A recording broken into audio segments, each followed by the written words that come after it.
Hello guys, today discuss about the topic. The topic is common symptom in ophthalmology and examination of the eye. आज के इस lecture में हम discuss करेंगे जो हमारी आई में जो कॉमन सिम्टम जो होते हैं वो कौन कौन से होते हैं और एग्जामिनेशन ऑफ द आई। उसके बाद हमें आई को कैसे एग्जामिनेशन करनी चाहिए। सो फ्रेंड्स, ये वीडियो थोड़ा बड़ा होने वाला है, इसलिए मैं इस पूरे लेक्चर के आपके 2 पार्ट में वीडियो बनाऊंगी। सो फ्रेंड, पहले पार्ट में हम बात करेंगे कॉमन सिम्टम की एंड सेकेंड पार्ट में हम बात करेंगे एग्जामिनेशन ऑफ द आई की। सो फ्रेंड, वीडियो को स्टार्ट करते हैं। सबसे पहले हमारा दिया हुआ है कंप्लेंट्स ऑफ द पेशेंट। जो कॉमन सिम्टम या फिर जो पेशेंट कंप्लेंट करेगा वो क्या होंगे, ठीक है। तो पहला हम देखते हैं इसमें sudden painless loss of vision. इसमें क्या होगा, जो पेशेंट बोलेगा कि मुझे अचानक से पेनलेस मतलब दर्द तो नहीं है लेकिन जो विज़न है वो मेरा कम हो रहा है अचानक से। उसमें उस कंडीशन में जो हमारा sudden painless loss of vision हो रहा है उसमें क्या क्या कंडीशन हो सकती हैं, उसके क्या कॉज हो सकते हैं। पहला है हमारा आरडी रेटिनल डिटैचमेंट। आरडी में क्या होता है, हमारा जो रेटिना की जो लेयर जो होती हैं वो डिटैच हो जाती हैं। एक तो हमारी एपिथेलियम न्यूरोसेंसरी रेटिना के बीच में क्या होता है वो डिटैच हो जाती हैं, एक तरह से उखड़ जाती हैं, अलग अलग हो जाती हैं। दूसरा है हमारा vitreous haemorrhage, sudden painful loss of vision. Patient complaint करेगा कि अचानक से मेरा जो नज़र है वो कमज़ोर हो गई है और दर्द भी हो रहा है। वो कंडीशन हमारी किस वजह से हो सकती है, ग्लूकोमा। अगर ग्लूकोमा होगा तब भी हमारा sudden painful loss of vision होगा। ग्लूकोमा प्राइमरी और सेकेंडरी दोनों में। अब बेसिकली प्राइमरी और सेकेंडरी में क्या डिफरेंस है। प्राइमरी जो ग्लूकोमा होता है वो हमारा किसी भी जो एंगल जो होते हैं एंटीरियर चैम्बर के जो में एंगल जो होते हैं वो किसी भी ऑब्स्ट्रक्शन की वजह से बंद हो जाए या फिर एंगल नैरो हो जाए, तो वो कंडीशन में जो हमारा आई की जो टेंशन बढ़ जाती है या फिर आईओपी रेज्ड हो जाता है वो हमारा प्राइमरी ग्लूकोमा कहलाता है। और किसी भी डिजीज़ की वजह से जो ग्लूकोमा होता है हमारा वो हमारा सेकेंडरी ग्लूकोमा कहलाता है। उसके बाद जो sudden painful loss of vision जो होगा वो एक्यूट आइराइडोसाइक्लाइटिस की वजह से भी होगा। एक्यूट का मीन्स होता है अचानक। आइराइडोसाइक्लाइटिस जो होती है वो हमारी इन्फ्लेमेशन होती है आइरिस और सिलियरी बॉडी में, तो उस कंडीशन में भी हमारा sudden painful loss of vision होगा। उसके बाद जो हमारी थर्ड कंप्लेंट या कॉमन सिम्टम है वो है हमारा ग्रेजुअली पेनफुल डिफेक्टिव विज़न। इसमें क्या होगा, ग्रेजुअली का मीन्स होता है धीरे धीरे, पेनफुल दर्द के साथ विज़न डिफेक्ट होगा। किस वजह से होगा, किस किस कंडीशन में हमें देखने को मिला। पहला है हमारा क्रोनिक आइराइडोसाइक्लाइटिस। क्रोनिक एक्यूट का मतलब होता है अचानक से, क्रोनिक का मतलब धीरे धीरे। इसमें क्या होगा, हमारा आइरिस और सिलियरी बॉडी में इन्फ्लेमेशन होगी तो उस वजह से भी हमें ग्रेजुअली पेनफुल डिफेक्टिव विज़न मिलेगा। कॉर्निया अल्सरेशन की वजह से भी ग्रेजुअली पेनफुल डिफेक्टिव विज़न मिलेगा। उसके ग्रेजुअल मतलब कि धीरे धीरे पेनलेस बिना दर्द के डिफेक्टिव विज़न हो।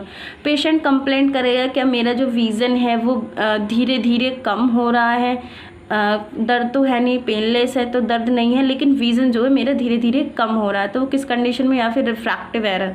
रिफ्रैक्टिव एरर में भी हमारा क्या होता है, पेन नहीं होता है आई में लेकिन विज़न जो है वो हमारा धीरे धीरे डिक्रीज हो जाता है अगर उसको करेक्ट नहीं किया जाए तो। दूसरा क्या है, हमारा जो ग्रेजुअली पेनलेस डिफेक्टिव विज़न होगा वो हमारा कैटरैक्ट में होगा। बेसिकली कैटरैक्ट क्या होता है, opacification of the lens fibre. जो लेंस फाइबर जो होते हैं उसमें ओपेसिफिकेशन हो जाता है, मतलब कि वो ओपेक होता है। नॉर्मली क्या होता है, हमारी रेज जो होती हैं वो कॉर्निया से और लेंस के थ्रू सीधी रेटिना पर जाकर फोकस होती हैं। अगर कैटरैक्ट है मतलब कि लेंस में ओपेसिफिकेशन आ गई है तो जो नॉर्मली जो लाइट रेज आ रही हैं वो हमारी सीधी जाके रेटिना पर फोकस नहीं हो पाएंगे क्योंकि बीच में जो लेंस है वो ओपेक हो गया है। तो उस कंडीशन में भी क्या होगा, हमें जो है पेनलेस डिफेक्टिव विज़न होगा धीरे धीरे, मतलब विज़न जो हमारा वो धीरे धीरे कम होगा। उसके बाद हमारा 5 नंबर का नाइट ब्लाइंडनेस, रात का अंधापन। ये क्या होता है, बहुत से पेशेंट कंप्लेंट करते हैं क्या ज़्यादातर ये जो नाइट ब्लाइंडनेस देखने को मिलती है वो बच्चों में ज़्यादा मिलती है। पेशेंट कंप्लेंट करता है कि मुझे शाम के टाइम से मुझे दिखना बंद हो जाता है। तो वो किस कंडीशन में होता है, अगर विटामिन ए की डेफिशिएंसी हो गई हो तो उस कंडीशन में भी पेशेंट को नहीं दिखता है। और रेटिनाइटिस पिगमेंटोसा हो गया। और बेसिकली जो विटामिन ए की जो डेफिशिएंसी होती है, इसमें क्या होता है हमारा जो इसमें विटामिन ए की डेफिशिएंसी हो जाती है, प्रॉपर विटामिन ए नहीं लेते तो उस कंडीशन में नाइट ब्लाइंडनेस हो जाती है। इसमें हमें क्या करना चाहिए, दूध, हरी सब्जी और फल वगैरह लेने चाहिए। उसके बाद है हमारा रेटिनाइटिस पिगमेंटोसा। रेटिनाइटिस पिगमेंटोसा भी एक तरह की हमारी नाइट ब्लाइंडनेस है। इस कंडीशन में क्या होता है, जो रेटिनाइटिस मतलब कि इन्फ्लामेशन हो रही रेटिना में, और पिगमेंटोसा जो पिगमेंट जो होती हैं रेटिना में उनमें एबनॉर्मलिटीज़ आ जाती है। उस कंडीशन में भी क्या होता है, हमारा नाइट ब्लाइंडनेस होती है। उसके बाद जो हमारा 8 नंबर की जो कंप्लेन है वो है डिस्चार्ज। अगर पेशेंट बोल रहा है कि मुझे जो बहुत ज़्यादा डिस्चार्ज आ रही है, तो डिस्चार्ज का क्या कॉज हो सकता है, किस वजह से डिस्चार्ज आ रही है। तो पहला हमारा कंजक्टिवाइटिस, स्टाई, डैक्रोसिस्टाइटिस। सबसे ज़्यादा जो डिस्चार्ज देखने को मिलती है वो कंजक्टिवाइटिस में मिलती है। और बेसिकली एक चीज़ और होती है इसमें, गर्मियों के समय में जब बच्चों को कंजक्टिवाइटिस होती है तो जो कंजक्टिवाइटिस में क्या होता है, जो हमारी डिस्चार्ज होती है उसकी वजह से डिस्चार्ज आती है, बेसिकली जो बच्चों में ज़्यादा देखने को मिलती है। उस कंडीशन में क्या होता है, जो हमारे डिस्चार्ज की वजह से आई जो है वो क्लोज़ हो जाती है। फिर उसको जब सुबह को जब बच्चे सो के उठते हैं तो उनकी आंखें बिल्कुल बंद होती हैं, वो डिस्चार्ज की वजह से बंद हो जाती है, क्योंकि डिस्चार्ज होती है थोड़ी चिपचिपी होती है, ठीक है। तो उस कंडीशन में उसको क्या करना है, फिर उसको धीरे धीरे उसको रुई से उसको वॉश करके डिस्चार्ज को जब हटाते हैं तो आई जो है वो खुद ओपन हो जाती है। उसके बाद है हमारा स्टाई, मतलब कि स्टाई गोहाई।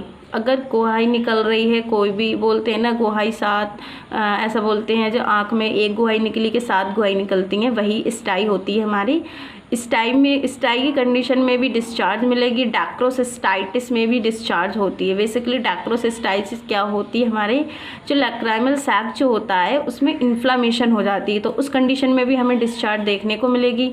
उसके बाद है 9 नंबर की कंप्लेन जो है, या कॉमन सिम्टम जो होगा वो क्या है, itching, burning and foreign body sensation in the eye. अगर पेशेंट बोलेगा मुझे इचिंग, बर्निंग हो रही है, फॉरेन बॉडी सेंसेशन हो रहा है आई में, तो वो किस कंडीशन में होगा या किसकी वजह से हो रहा है। पहला हमारा keratitis, conjunctivitis, dry eye. Keratitis में क्या होता है, हमारा इन्फ्लामेशन हो जाती है कॉर्निया में। कंजक्टिवाइटिस में क्या होता है, इन्फ्लामेशन हो जाती है हमारे कंजक्टाइवा में, किसी भी वायरल या बैक्टीरिया की वजह से। कैराटाइटिस भी किसी वायरल या बैक्टीरिया की वजह से या फंगल की वजह से जो इन्फ्लामेशन होता है वो हमारा कैराटाइटिस कहलाता है। 3rd नंबर का है हमारा ड्राई आई। ड्राई आई जो होता है वो होता है, ड्राई मतलब सूखापन, आँख का सूखापन। अगर टीयर प्रॉपर्ली आँख में फ्लो नहीं हो रहे हैं या नहीं बन रहे हैं तो उस कंडीशन में क्या होता है, हमारा ड्राई आई हो जाता है। ज़्यादा होती है मोबाइल, कंप्यूटर से, उसमें उस कंडीशन में क्या करते हैं, अगर हम मोबाइल देखते हैं तो उसको डायरेक्टली हम एक ही तरफ अपना फोकस रखते हैं और हम आई को ब्लिंक नहीं करते हैं। अगर हमारी आई ब्लिंक नहीं होती है तो जो हमारी टीयर फिल्म है वो पूरी आई बॉल पर स्प्रेड नहीं होती है। बेसिकली जो टीयर फिल्म का जो टाइम जो होता है 12 से 15, 1 मिनट में 12 से 15 बार हमें ब्लिंक करनी चाहिए। लेकिन जब हम बेसिकली लैपटॉप या मोबाइल चलाते हैं तो हम प्रॉपरली जो है आई ब्लिंक नहीं करते हैं, और उस कंडीशन में क्या होता है, हमारा ड्राई आई हो जाती है। उसके बाद हमारा 10 नंबर की जो कंप्लेन है वो है हमारी रेडनेस ऑफ द आई।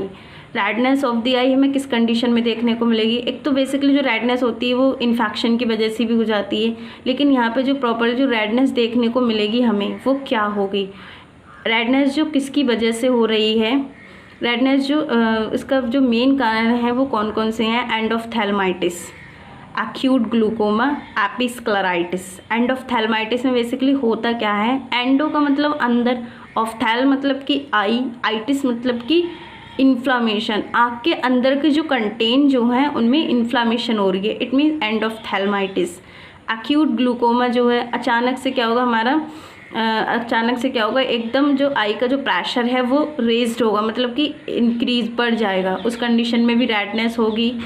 एपिस्क्लेराइटिस है। एपिस्क्लेराइटिस बेसिकली क्या होता है, जो स्क्लेरा की जो सुपरफिशियल लेयर जो होती है उसमें इन्फ्लामेशन हो जाती है, वो हमारे एपिस्क्लेराइटिस कहलाती है। उसके बाद हमारा 11 नंबर का है ऑकुलर पेन। अगर आँख में दर्द हो रहा है तो किस वजह से हो रहा है, किस किस कंडीशन में होगा। पहला है हमारा एक्यूट ग्लूकोमा। एक्यूट ग्लूकोमा में भी हमारा क्या होता है, आई में पेन होता है। एंडोफ्थेल्माइटिस मैंने आपको पहले बताया था, एंडोफ्थेल्माइटिस क्या होता है, उस कंडीशन में भी पेन होगा। पैनऑफ्थैल्माइटिस में क्या होता है, हमारा सीवियर पेन होता है। पैनऑफ्थैल्माइटिस क्या होते हैं, हमारी inflammation of the eye ball with Tenon capsule. उसमें एंडो में क्या हो रहा था, इन्फ्लेमेशन हो रही थी आँख के अंदर, और इसमें क्या हो रहा था, इन्फ्लेमेशन हो रही है पूरी आई बॉल में विद टैनन कैप्सूल। ठीक है, उस कंडीशन में भी हमारा ओकुलर पेन होगा।